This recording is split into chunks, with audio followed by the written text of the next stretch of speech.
It's funny because pause comes up there too. I cannot tell you how many coaches I talk to them like, pause, and then you'll be able to catch yourself from leading or, just check, oh, I do have an agenda. I need to get back in the client's world and back in level 2 listening. And so I've seen that there's so much pressure for new coaches to provide value. I mean, I was there. I was like, I care so much. I'm so excited to finally be doing this. But we can't put ourselves in the spotlight. We have to put the person in the spotlight. Welcome to the coaching studio. I'm your host, Lyssa deHart, and today I have the distinct privilege of spending some time with Hannah Finrow, MCC with the International Coaching Federation. She is also a national board certified health and wellness coach. She is the director of education for Coach Training EDU, and Hannah's contributions to the coaching community are vast and impactful. She is the founder of Avenue Coaching, and she has been passionately committed with over 5,000 plus hours of coaching, mentor coaching for coaches and businesses alike. Hannah started coaching professionally after having a near-death experience. When Hannah isn't shaping the next generation of coaches, she's immersed in the world of books, writing, and family. Please join me in welcoming this trailblazer of the coaching community, Hannah Finrow. Hannah, thank you so much for being on the studio today. Thank you. I'm so excited to talk with you and just be in this space. Yeah, I'm so glad to have you in this space. You mention it in your bio, what started you on the path to coaching. And when people want to, the longer bio is on the website or in the show notes. But it sounds like you had coaching, but then there was also this near-death experience that really sent you down this path. Tell us more. What the heck happened? The story. Yes. Oh man. So I actually was coached, and so that got me like, I want to coach. But what happened was I was working 50, 60 hours a week. I actually had a tutoring business at the time. I actually ran a Jamba Juice. So I was very busy, and I did a lot of youth work. And I was like, I want to be a coach. And I was just like, well, if it's not going to work right now, I'm going to move to South Korea and teach English. So I got a job and hadn't turned in my notice yet, hadn't quit yet. And then actually I got in a car accident. Someone T-boned me. And I was like, I only have one body and I was okay.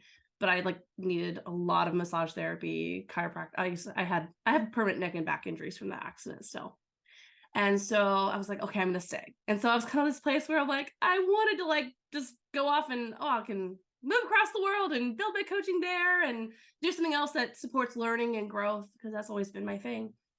And I felt stuck. I was like, now I'm still at Jamba Juice, which I loved my experience at Jamba Juice. It was more of that had fallen in love with coaching and hadn't found a way to do it. So I wrestled, and this was March 2013. And I was finally like, okay, I'll just be where I'm going to be. I surrender. I believe God has a plan for my life. And he was like, you're not done yet. You're here for a reason. So I was like, okay, it wasn't a fun thing, but it was what it was. Thrown into the mix, I actually kind of threw out there like, all right, when it's time, it'll be. And hey, God, if you want to throw in my future husband, that would be great too. So that's part of this whole story is March 2013, end of it, I actually met my now husband through that's a whole nother story. But then he's actually the one 2 months later who took me to the emergency room and saved my life. So it was just a whole string of events. So May 2013, I had terrible stomach pain, and I'm very stubborn. I'm like, I'm going to suffer through it. I'll be okay. A cautionary tale. Yes, I was not okay. So it's okay to not, to get checked out. Don't be brave and stubborn like me. And so actually it was my boyfriend, now husband, who's like, you need to go to the ER. So took me to the ER. And we had this moment where they're like, you need to have emergency surgery or you're going to die. And it was not connected to the accident, but this idea, something had happened that could have happened at any point in my life that just decided to happen now. And all of my, I don't know if this is too much detail, but all of my internal organs were going to explode, they told me. And it's just it was terrifying. And so, of course, I had the emergency surgery and lived I'm As here. we can tell. Yes. Yes, I am. I'm alive, breathing. But I had been trying for years to get in with this coaching company that I had worked with. Back in the day, it was called College Plus, and then it was Lou Merritt, and now it's bought by Pearson Education, doing academic coaching. That's where I had started and fallen in love with coaching.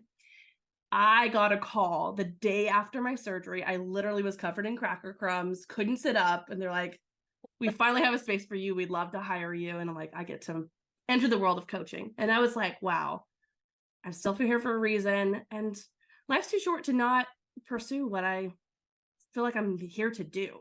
So there's more to the story. Yeah. But that's the story. Yeah, no, it's fascinating too. I mean, I don't know.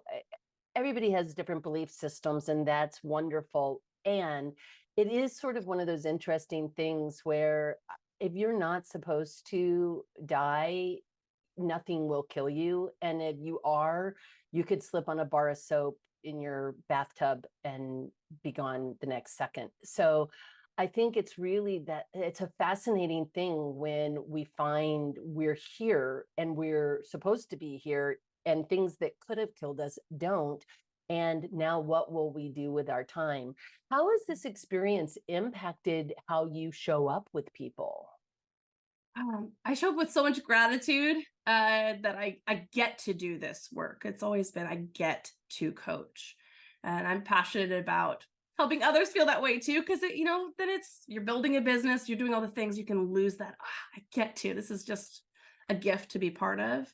Um, I do think of it often and remember that. I mean, I do tell the story when people want to know, well, how'd you get into coaching? I'm like, long story or short story? which, which one do you want? But I'm just so grateful. And one of my core values is definitely intentional and being intentionally connecting. And I've been definitely shaped as a coach by other losses as well. So not just a near-death experience, but just other losses. And so this idea of just being so grateful to be alive and to be able to do this work and just intentionally connecting with people. Because I mean, I've also had clients pass away, and just like the mark that you can leave on their life, just by being present with them and doing all the wonderful things we get to do as coaches. So I would say grateful and intentional, or kind of how it impacts me day to day. Yeah, yeah. And intentionality. I mean, as you think about your own journey, as you became, you started as a non-coach, getting coached, and then you became, I assume I'm making an assumption here and you can correct me, but you went through the stages of ACC, PCC to MCC. What has been that transition for you that's been most, I mean, intentionality I'm hearing and gratitude, but how have you also shifted and changed as a person through this process? Oh, such a good question. It's like you're a coach or something. Hey, I on my off hours. so I will say what really had me falling in love with coaching in the first place was I was a really big people pleaser. Mm, Everything was ruled by, or do you think that's a good idea? Do you like that? I didn't even know what my own opinion or perspective was. And I will never forget the first moment I was coached where, okay, Hannah, what do you want? And I'm like, I can't call anyone. I can't, wow. And then giving me this space to just realize that for myself, like, wow, I don't even know what I want or like who I want to be. But then having the space to create that and decide and not choose. So I think I would say I've gone from a people pleaser to someone who's really confident in who they are and really liking the way I see the world and the way I operate in the world, which, yeah, pre-coaching, everything was decided by everyone else. yeah. I think it takes a certain level of courage, but also self-compassion. And also, I don't know, I'm going to throw out this word, maturity, like emotional maturity, to make that transition. How how did you make that transition from people pleasing into I have an opinion and a belief and a perspective that I'm going to honor? Yeah. Something that's been a constant theme in my life is pause. So anyone who knows me will giggle a little bit hearing that because I talk about it a lot because I I have a believe it's a photo of huge a part. mug also. Yeah. Oh, I have one on my desk right now, actually. Um, yeah, I have a picture with that mug. It's part of my brand, I guess. But um definitely pause, because it's like that pausing to do the work and realize those things and be okay with not knowing and wrestling with those things and not hurrying to, how can I fix this? How can I figure it out? But like, how can I be okay with not having it figured out and just get curious and play here? And um so just obviously I've had moments and life events that have made me pause physically, but just also choosing to pause and decide who I want to be. And um that I would say that's been the key for me. Like, you have Yeah. to pause to do the work. Yeah, it's a fascinating, it's that tension, right? That where to do the work, we have to take the breath and pause and just sit into it. I was talking to somebody a while back and we were talking about the idea that you can't hold the space for people for the work you haven't done yourself. And I'm just Mm. okay, what just showed up for you as I said that? Oh yeah, that's exactly true for me. And I will say it's been so interesting to see patterns in different people I've worked with that are like, oh, we're kind of like matched up. And I believe that we're meant to work with certain people, and it's just kind of this magical thing. That's like, wow, like if I had been resistant to that myself, how would I have partnered? I mean, I wouldn't be where I was today if I hadn't leaned into pause and done the work. And I think that's part of what enables me to partner with other people, because I encourage them to lean in and trust the process and be okay with not knowing, and embrace pause as part of the process, not a pause in the process. Uh, yeah, and I'm thinking, with mentor coaching and I think it's true for mentoring businesses also. I mean, the entrepreneurial experience is a lot of what coaches are also working with, even if they are working within an organization. Many of them have, their own business on the side if it's not their full-time thing. How how does the pause, how do we use the pause in a way that is effective from your perspective? As coaches. Coaches, business people, human beings, I don't know. How do Hmm. you get to decide? Yeah, well, we decide how we, like, what we say to ourselves about it. Like, this is um I don't know, and I need to hurry and figure it out, versus, okay, there's something for me here. So I think that shift happens whether in coaching or life, is like when there's a pause, like life makes us pause, or we choose to, we choose what we get from it. But if we are like, oh, I'm stopped. I like that metaphor of like, if you got a flat tire and okay, oh, this is a bummer. Now I can't get to where I'm going. But instead of, it's like, oh, like, I wonder what's out here. Like, what am I here for? I remember how I have a memory of my grandmother lives in Nevada, and we actually broke down on the side of, like, in the desert. And of course it's like, oh no, we're stuck. We're like stopped.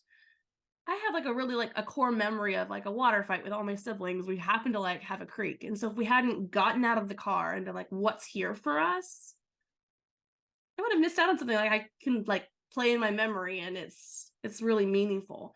And so I think that's the same idea. Like, we have to be open to the idea that when we're stopped or stuck, or we're like, makes us pause, or we're choosing to pause, what's here for us. Mhm. And we have to choose to get out of the car and explore. And I believe that pause is so much like that we haven't tapped into, that we'll miss out on if we don't stop and look. So as you think about, that experience that you had, in the pause along the side of the road, how do you use that to inform your curiosity with your clients? Oh, that's such a good question. I would say that pause helps you tap into so many things as a coach. So yes, your curiosity, and then be able to stay curious and like get curious about your curiosity, your intuition. So for me, like, to be able to like get in touch with things I'm seeing or noticing behind what someone's saying. I will say too, it's also helped me be curious and direct, Whereas I was resistant to that as a new coach at first, because, people pleaser People transitioning into pleasing. like, I'm gonna take risks. And so pausing to be direct with things. And have definitely seen that as well. Curiosity, like allows you to care on a deeper level. I love the Latin, curiosity, cura, to care. But when you lean in to pause, you're able to see things like beyond just what's being said that you can have access to, and then ask things that I've had so many moments with the clients, like, how did you know to ask that? I'm like, I didn't know. I just took time to like get curious about what was coming up as I was listening to someone.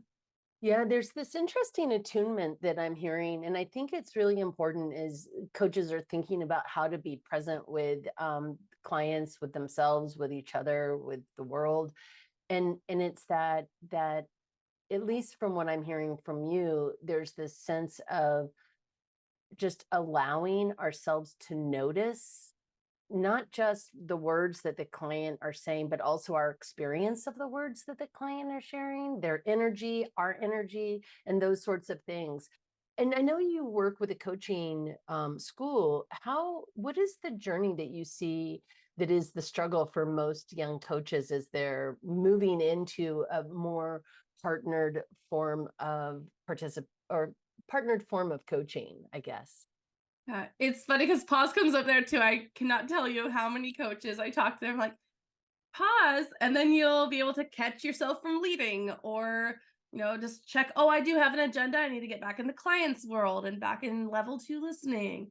And so I've seen that there's so much pressure for new coaches to provide value. I mean, I was there, I was like, I care so much, I'm so excited to finally be doing this, but we can't put ourselves in the spotlight. We have to put the person in the spotlight. And so pausing and, okay, who's the expert here? What is their agenda? What am I hearing from them? So I would say that's probably the number one feedback I give to people is give yourself space to even process your listening.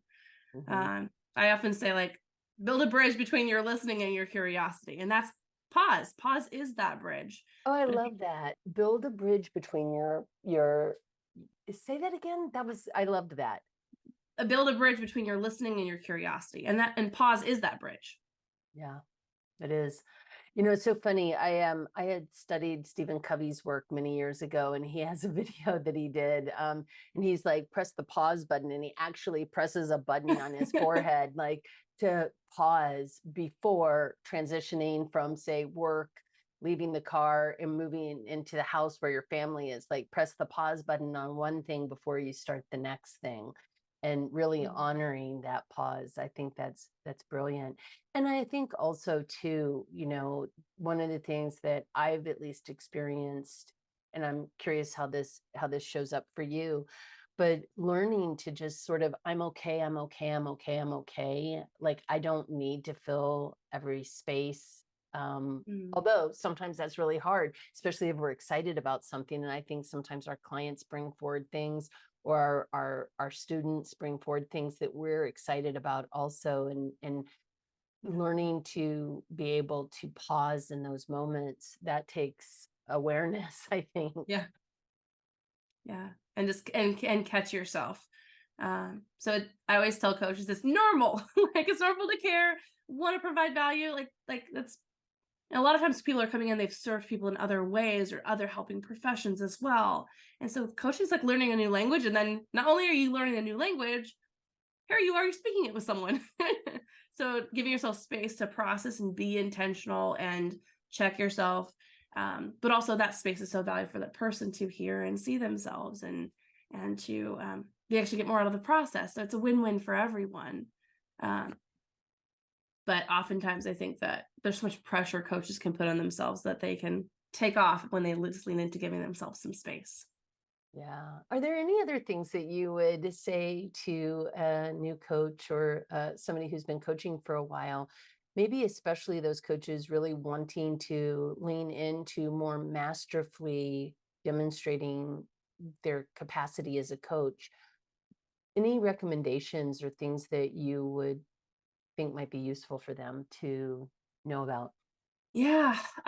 Something that I didn't learn until I was an MCC, or on my journey towards MCC, that I was like, every coach needs to know this. is just that simple, take the pressure off after the agenda and ask the client where they would like to start.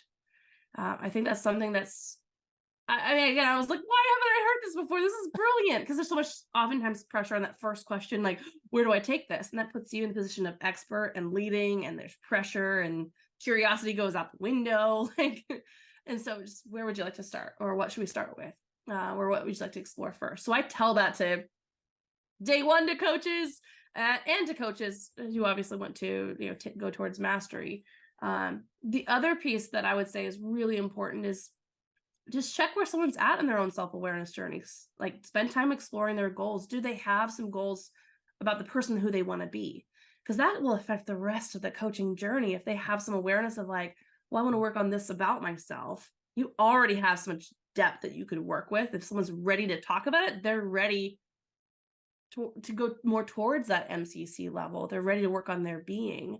And so just ask them, what is it they want to work on? And I have some questions I like to give coaches too on that. Yeah, no, I like both of those ideas though. I mean, I think that is such an overlooked opportunity where we just say to the client, so I'm hearing that this is where we're starting and this is where you would like to be at the end of the conversation. Where do we begin? I think that is just such a simple, elegant way of partnering with the client, and they'll tell us. It's amazing how they'll tell us. And your second point also of, being, the having an overarching goal that is about who they want to be. And it really brings back that idea. I mean, you're a national board certified health and wellness coach. I imagine a lot of people, especially, I don't know if now, but early in your career for sure, I want to lose weight, I want to be healthier. And so you get these sort of kind of broad goals that were probably very specifically health related.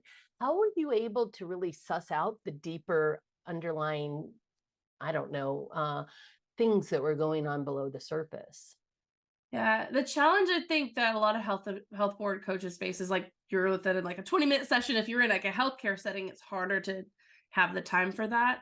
But I will say, oftentimes if there's like a health related goal, they might not start be thinking about the kind of person they want to be, but what kind of person has figured this out. So just able to incorporate some questions. I'm so thankful I had all my ICF training and obviously MCC. So my approach with health board has been still like very much MCC, like how can we go deeper? But I will say with coaches that are maybe more like their clients are coming with broad specific goals, is finding out like it's more of like, what kind of person will this allow you to be if you work on this? What will change about your life? What will change about the way you show up in your life?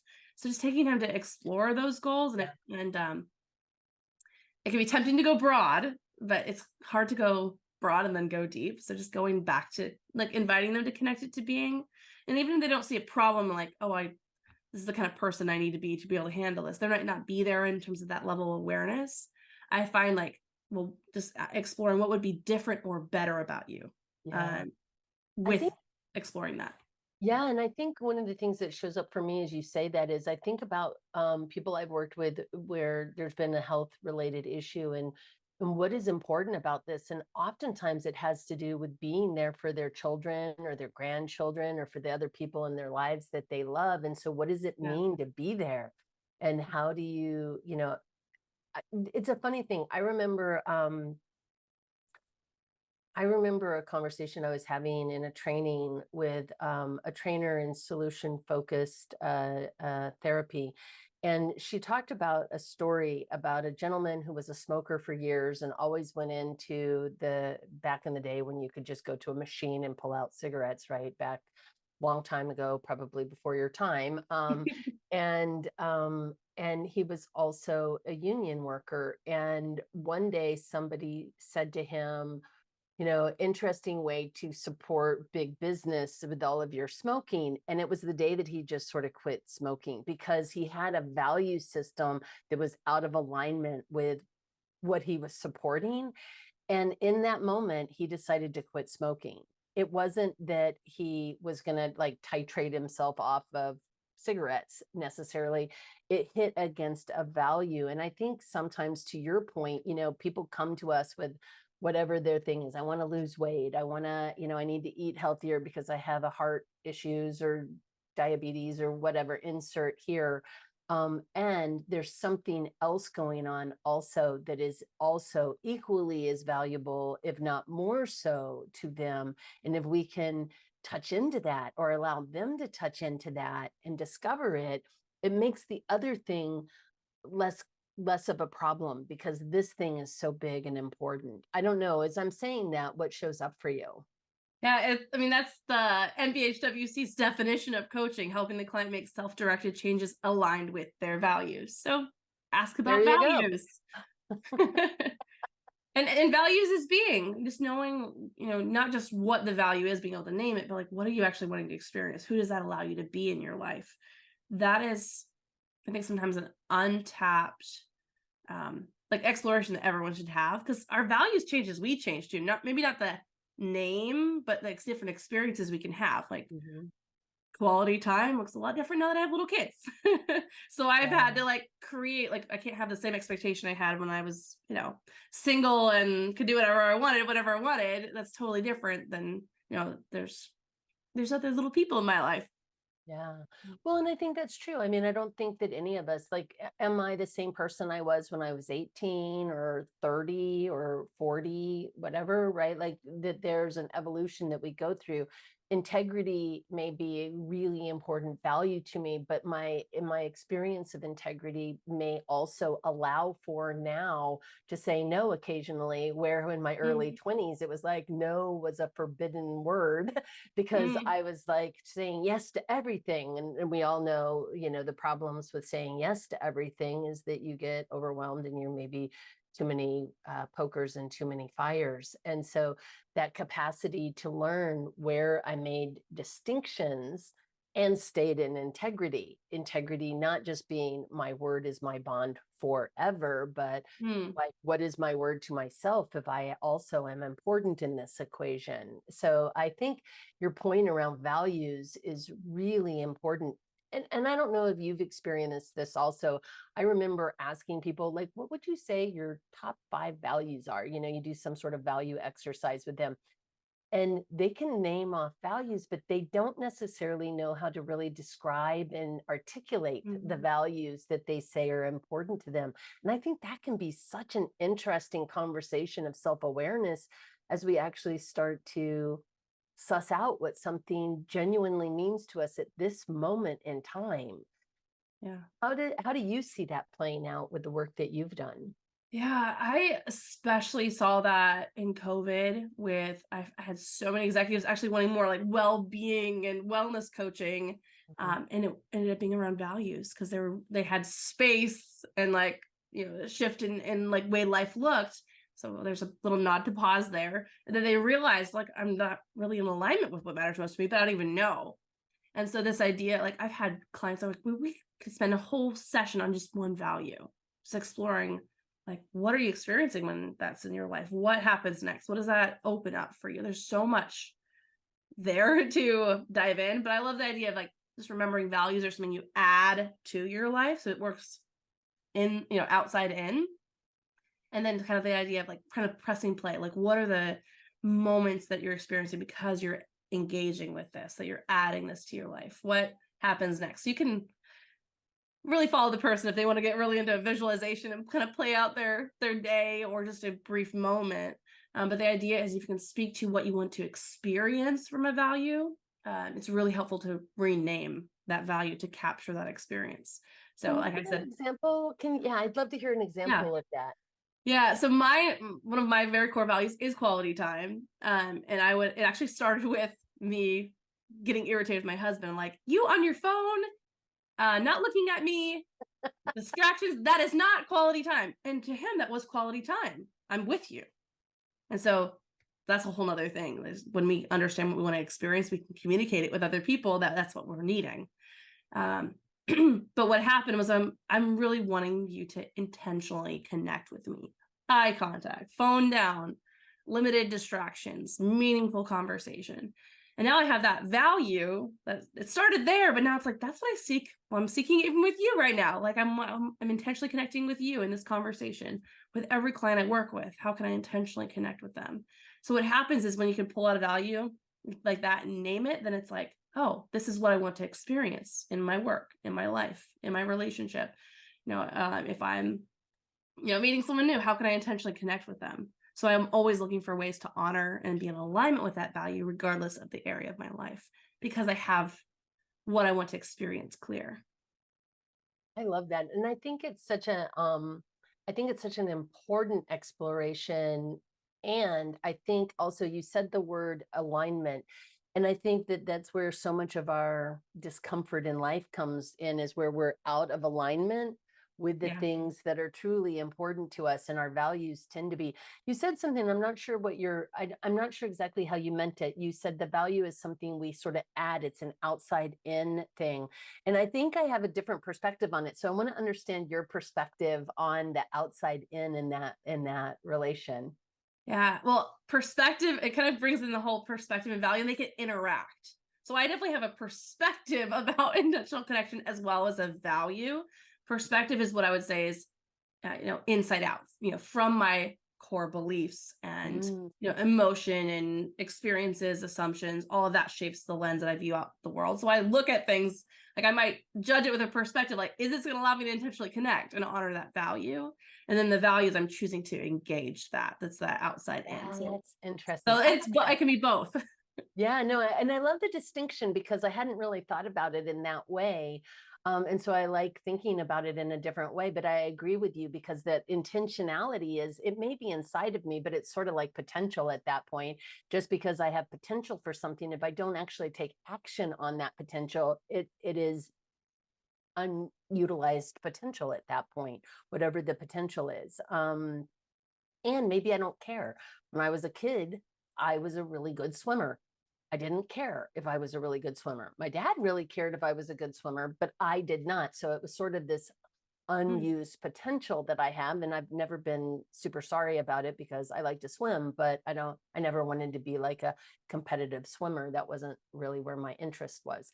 So I like this idea of with values, like we have the potential for whatever the value is: connection, integrity, respect, whatever, family, doesn't matter, any of those values. But it's that external application, the intentionality of how we use that value to be in the world. Beautiful. Yeah. I usually say that, you can trace back your values based on your decisions and the choices that you're making. Because when you, at that moment where you make a choice or a decision, or you can't make a choice or decision, often means there's some values to explore. Because if we know what matters most, we know what's aligned to that and what's not. Yeah. And I think I think I pretty much agree with that idea that you can trace it back to your behaviors, to the values, whether you know that that is the value you're demonstrating or not. But if you, just for instance, somebody says something ugly to you and you say something ugly back to them, that is not the value of compassion or, Mm. navigating and being emotionally mature or whatever. It is a different value that's being demonstrated, not right or wrong, just different, right? And so being able to look at the value that the behavior is pointing to is a really interesting exploration. And is that really aligned with who you want to be as a human being? Maybe yes, maybe no, right? Yeah. Well, that's Well, where you can be empowered, because, like, okay, well, how do I want to choose to show up?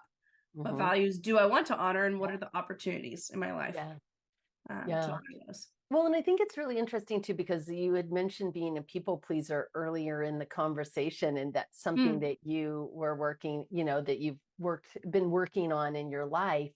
And I think a lot of people can relate to it. I know I can relate to it myself. And learning, I mean, I don't know that we need to pendulum swing to the other side where we're just like, you will do as I say. I mean, I don't think that's it, right? Yeah. I am right about everything. But I think there is this sort of space in which we need to learn to go and set the people pleasing aside and say, this is sort of my perspective, and I maybe do better with people more like me than you, or this is my perspective, and this is sort of my line in the sand, and I'm not going to cross over it, that sort of thing.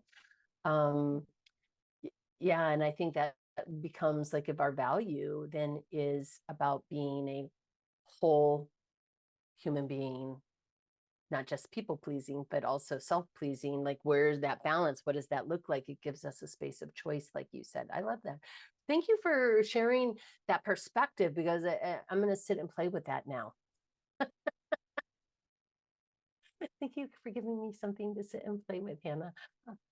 Yeah. As coaches, we love those things. I'm always looking for, ooh, there's something there. It was funny because once you, I don't know if you've ever experienced this where something resonates with you and you start to see it everywhere. Yes. But we were watching the newer Karate Kid, and there were so many nuggets on pause in there. It was hilarious. So like the girl's like playing the violin, and her instructor's saying, "Play the pause," and I'm like, ooh, like there's so much like. So it just reminded me of that. Like, Yeah.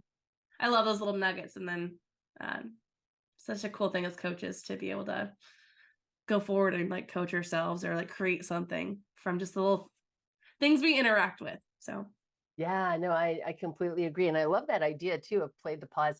yeah. And I also, I think it is really interesting that when we're on fire or curious about something, how it does seem to show up everywhere.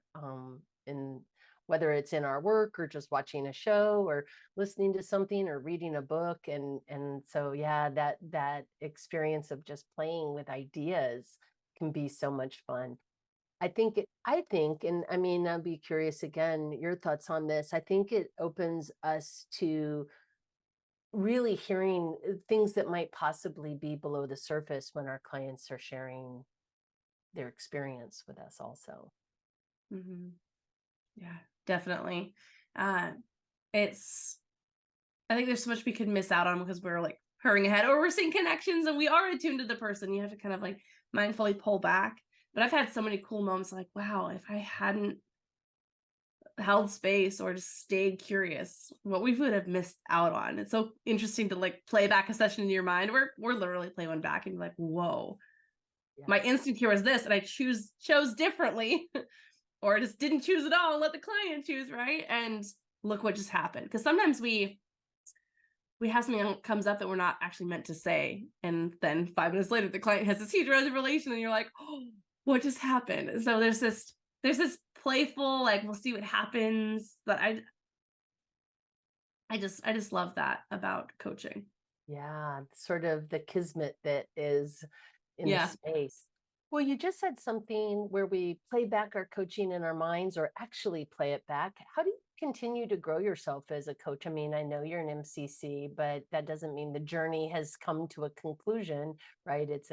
You're continuing on in your own development. How do you continue on in your own development? Yeah. Well, I continue to be coached. I have had a variety of coaches for different reasons. Like I've been coached on parenting and wanting to be more intentional there.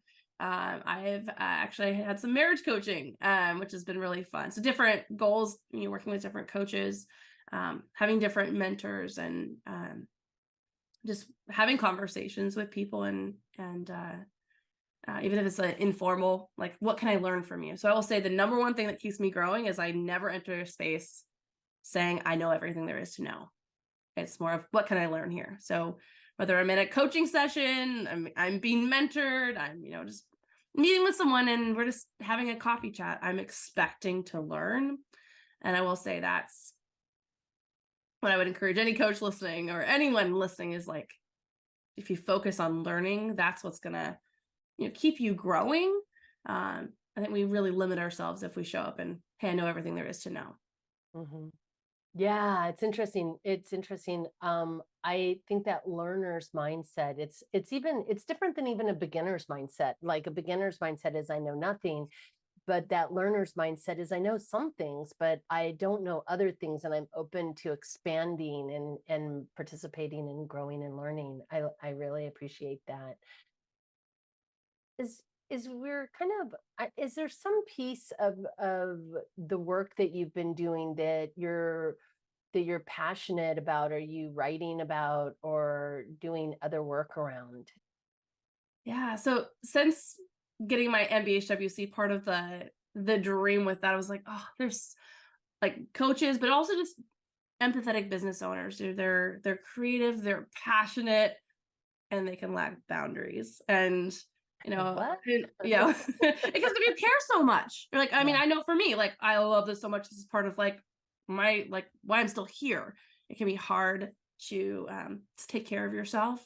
And so what I've kind of coined a phrase called business well-being. And so something I'm really passionate about and something I'm working on building in addition to. I've done a lot of coaching education and mentoring and but the idea of business well-being, and you'll laugh because there's a bridge metaphor in most of what I talk about, but bridging the gap between business and being yourself. I know I was told, like, even being a manager, oh, you have to be awful to people for them to respect you. I worked with students, oh, like, you have to be mean to them for them to respect you. It's like, you can be yourself, you can honor your values, you can embrace who you are, and do business in the world in a really meaningful way. So that's kind of where my heart's been lately, and just like, because it breaks my heart to think about people not getting to be themselves or feel like they have to be someone else in order to serve others meaningfully. There's not a one size fits all. And so that's been kind of where I'm at. And I do a lot of work under my own name, but I actually recently, well, the word avenue came to me. And so that's why I call my coaching practice Avenue Coaching. And so I know eventually that's going to turn into a book called Find Your Avenue. And this idea, well, kind of what we were just talking about you'll find your way forward by surrounding yourself with growth. So I'll probably be working with a book writing coach soon, but that's kind of where my heart is, like helping people be themselves, be well, and surround themselves with growth and find their way forward. Not this is what other people think I should do, but this is like the way I've decided on and my way of moving forward in life and work. Yeah, it sounds much more holistic, not Mhm. just a like one size fits all, but like holistic for that particular human being. What does it mean for you personally? Very interesting. Well, as we're coming to a close here, I do have a final question that I've been asking everybody. Is there a book, a resource, thought leader maybe that has been important in your development as a person, as a coach, that you could share with us? Yes, I have so many I would love to share, but one that comes top of mind is Building a Story Brand by Donald Miller. That book, I would say I listen to it, like if I'm in a car ride, there's the stories all around us, but I think as coaches, empathetic business owners, you really care about your work, you can really overthink what you say.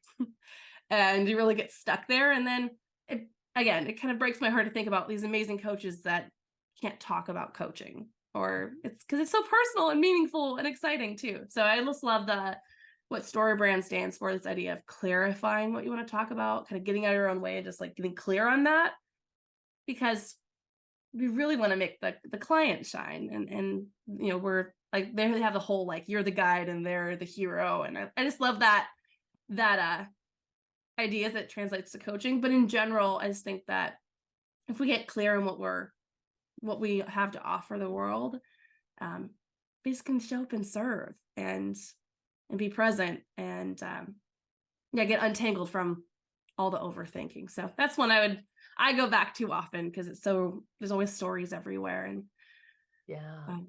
that's what I would say. Well, and I think that's so important because I think you're right.